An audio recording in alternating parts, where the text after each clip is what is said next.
This is a beautiful world. However, there are some extremely nasty pollutants out there that affect the health of the planet as well as ours, such as nitrogen dioxide, sulfur dioxide, volatile organic compounds, or VOCs, fine particulates, black carbon, ozone, and greenhouse gases such as CO2, CH4, etc.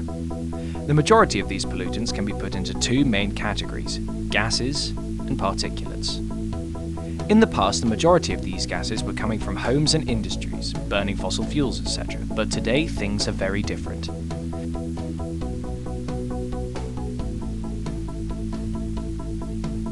It's a typical day in the historic city of Oxford.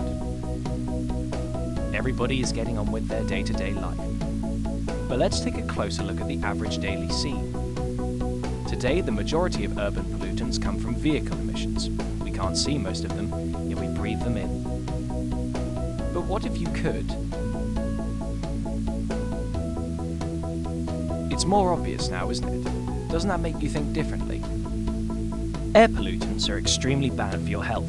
In fact, they reduce your life expectancy by 8 months on average, or up to 2 years if you're living in the most polluted cities.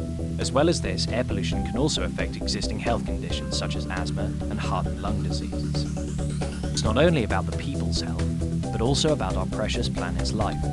Pollution leads to climate change, which can mean more extreme weather conditions. Most urban pollution today comes from vehicles, engine exhaust and mechanical wear. The gases ejected by your car are responsible for 92% of air pollution in the UK. In the UK, each city has to take steps to meet emission standards because the government has established strict laws to limit these emissions. Oxford has developed a long-term strategy to encourage use of public transport through its renowned park and ride sites. Oxford is the third city in the UK to employ the EU Low Emission Zone standards. If you live in Oxford, there are many ways that have been set up to help you get around the city and pollute less, or not at all.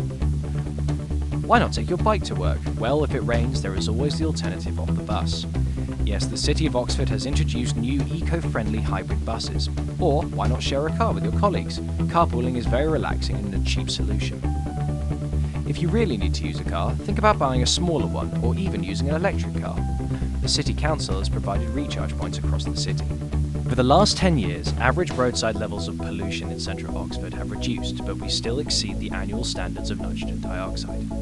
We all have more to do.